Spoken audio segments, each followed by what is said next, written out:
Bismillahirrahmanirrahim. Wa na'bdil hukama lan saking sabagani ahli hikmah.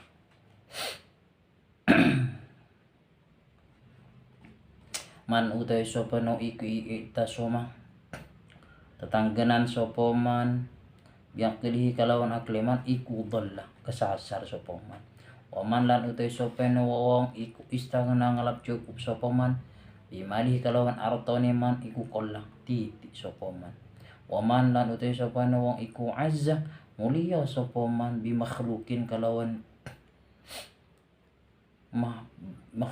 pira makhluk iku dallah asor sapa man. Jadi di sini dijelaskan misalnya sebagian ahli hikmah itu berpendapat. Yang pertama, barang siapa yang berpegang teguh dengan akalnya, dia selalu melakukan sesuatu itu selalu dengan memakai akal. Kalau tidak masuk akal, maka bagi si dia itu tidak benar, maka orang itu akan kesasar. Karena semua kejadian yang ada di dunia ini tidak harus sesuai dengan akal. Apakah tidak mungkin sesuatu itu ada tapi tidak masuk akal? Tentu banyak. Contohnya angin, yang mana angin itu bisa kita rasakan tapi tidak bisa dilihat bentuknya. Kalau kita dimasukkan dengan akal, sulit sekali akan dilogikakan seperti apa bentuknya angin itu. Sedangkan bentuknya itu fata morgana, bukan fata morgana, abstrak. Kalau bahasanya itu abstrak, tidak bisa kelihatan dengan mata, apalagi mau dimasukkan dengan akal, itu sungguh tidak mungkin. Jadi kita itu jangan terlalu mengikuti akal pikiran kita. Mari kita memperbanyak pengetahuan ilmiah, ilmu agama, pengetahuan ilmu agama yang mana di dalam agama Islam itu semua kejadian itu tidak harus sesuai dengan akal kita, karena akal kita itu terbatas, sungguh terbatas. Mari kita berpegang teguh dengan Al-Quran dan hadis sunnah Rasul dan pendapatnya para ulama, karena semuanya itu adalah sumber dari agama Islam. Jangan terlalu mengikuti akal, karena akal manusia itu sangat terbatas sekali. Maka dari itu mari kita, kalau tidak tahu, kalau barang itu tidak masuk akal, mari kita berdiskusi, bertanya kepada orang yang lebih alim kepada kita. Siapa tahu barang yang bagi kita tidak masuk akal, setelah kita bertanya, berdiskusi kepada orang yang lebih alim, bisa ada solusi sehingga barang itu bisa jadi masuk akal. Oke. Itu yang pertama. Yang kedua, dan barang siapa yang sudah merasa cukup dengan hartanya, dan barang siapa orang yang merasa cukup dengan hartanya, itu sangat sedikit sekali orangnya. Sebaliknya orang itu kalau punya harta masih kurang. Seumpama gunung itu bisa berubah jadi emas dan dia miliki, maka bagi orang yang serakah itu masih kurang, masih butuh satu gunung lagi yang terbuat dari emas. Kalau orang itu sudah merasa kurang kepada dunia, maka selamanya orang itu tetap kurang. Walaupun dia punya 1 gunung emas, pasti dia pengen ada 2 gunung emas, dan seterusnya seperti itu. Itu kalau urusan dunia. Jadi mari kita banyak bersyukur kepada Allah Subhanahu wa taala dengan apa yang kita miliki, dan harus banyak bersyukur karena Allah taala telah banyak memberi kenikmatan kepada kita. Telah banyak Allah taala memberikan kenikmatan kepada kita. Kita sudah sehat seperti sekarang ini adalah sebuah pemberian Allah yang paling berharga. Buat apa harta banyak, uang banyak, namun kesehatan kita terganggu. Kita mau memakan sesuatu itu dilarang. Kita mau ke sana tidak bisa. Badan kita terbaring di atas ranjang. Harta kita banyak, tapi kita tidak bisa menikmati. Itu adalah sebuah kenistaan yang amat sangat besar sekali. Makanya mumpung badan kita sehat, mari kita bersyukur dengan cara sebagian harta kita mari kita sedekahkan di jalan Allah Subhanahu wa taala. Bantulah orang yang tidak mampu dengan harta kita. Kita perbanyaklah berbuat amal agar harta kita itu barokah dan bisa dinikmati kepada anak cucu kita. Mumpung kita masih sehat,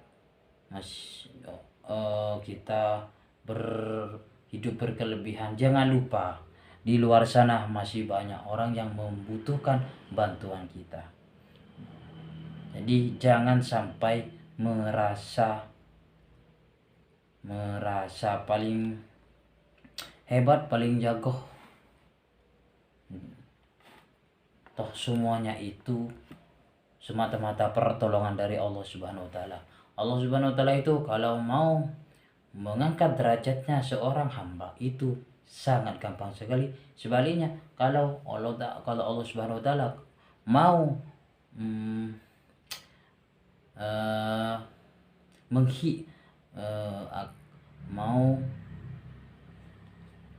Allah taala kalau mau menghinakan suatu orang itu sangat gampang sekali. Jadi berhubungan semua yang kita miliki itu semata-mata milik Allah Subhanahu wa taala, maka berhati-hati dalam menjalankan amanat yang telah Allah Subhanahu wa taala titipkan kepada kita semua. Amin ya rabbal alamin. Selanjutnya, dan barang siapa yang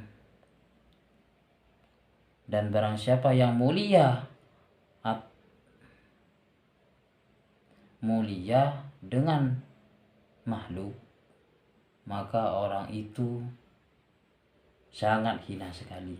Jadi kalau orang itu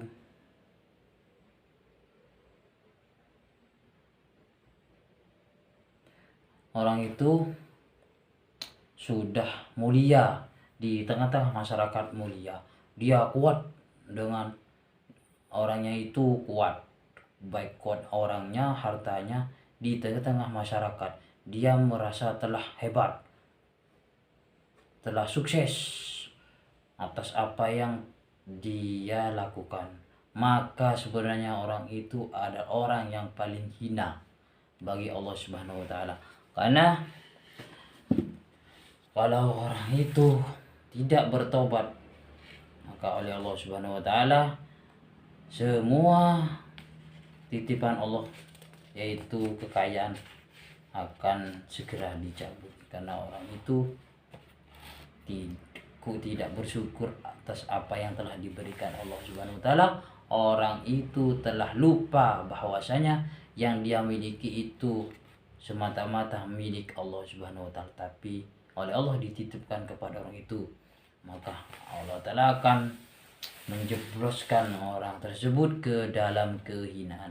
Maka dari itu, mari kalau kita oleh Allah Subhanahu wa Ta'ala diberi pangkat, diberi kelebihan, sehingga kita itu di mata masyarakat ternilai mulia, jangan lupa bahwasanya pangkat kemuliaan itu semata-mata milik Allah Subhanahu wa Ta'ala. Maka dari itu perbanyaklah baca istighfar kepada Allah Subhanahu wa Ta'ala, bersyukur kepada Allah Subhanahu wa Ta'ala, agar apa yang kita miliki itu bisa barokah.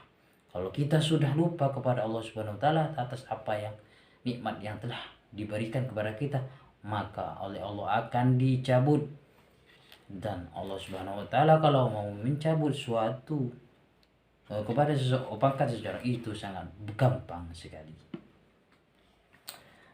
Maka dari itu berhati-hatilah dengan apa yang kita miliki. Ingat, yang kita miliki, semua yang kita miliki itu tidak akan pernah bisa dibawa ke dalam kubur. Semuanya itu cuma titipan. Yang kita bawa hanyalah kain kafan. Hanyalah kain kafan ke dalam kubur. Harta kita siapa? Harta kita yang ditinggalkan itu adalah ahli waris kita yang akan menikmatinya. Jadi rugi kalau kita hidup berkelimpangan harta, tapi harta kita itu tidak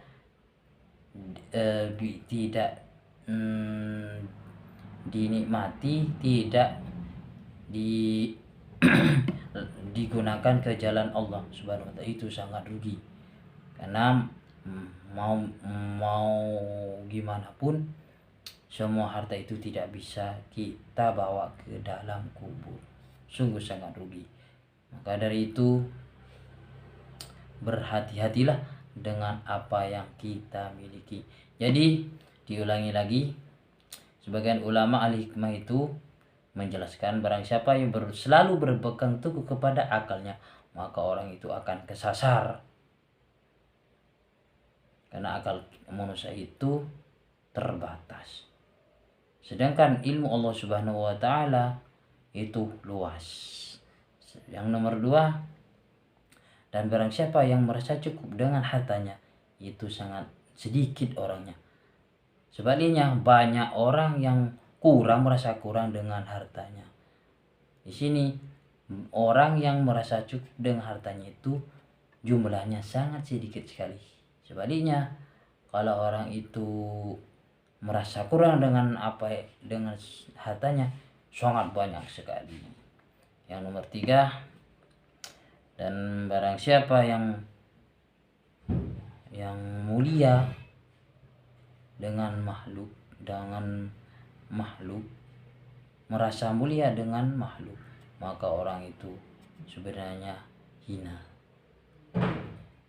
Jadi kalau orang itu telah merasa mulia, dia lupa bahwa kemuliaan itu milik Allah Subhanahu wa Ta'ala, bahwa kemuliaan itu semata-mata dari Allah Subhanahu wa Ta'ala, dia lupa, maka satu saat orang itu akan dihinakan oleh Allah Subhanahu wa Ta'ala. Kenapa? Agar orang itu sadar bahwa kemuliaan itu hanya milik Allah Subhanahu wa Ta'ala. Maka berhati-hatilah kepada orang-orang yang punya pangkat di dunia, semuanya itu adalah hanyalah titipan dari Allah Subhanahu wa Ta'ala. Jangan sewenang-wenang dengan adanya pangkat yang dimiliki, jangan sewenang-wenang bertindak sesuatu, apalagi bisa pertindakannya itu merugikan orang lain. Itu sangat minim, sangat tindakan itu seolah-olah memanggil Allah untuk menghinakan orang tersebut. Jadi mumpung kita oleh Allah Subhanahu wa Ta'ala diberi kemuliaan, diberi harta, mari kita jalankan kepada jalan yang benar, ialah di jalan Allah Subhanahu wa Ta'ala, agar yang kita miliki bisa membawa barokah dan bisa dinikmati kepada anak cucu kita semua. Amin amin ya rabbal alamin. Assalamualaikum warahmatullahi wabarakatuh.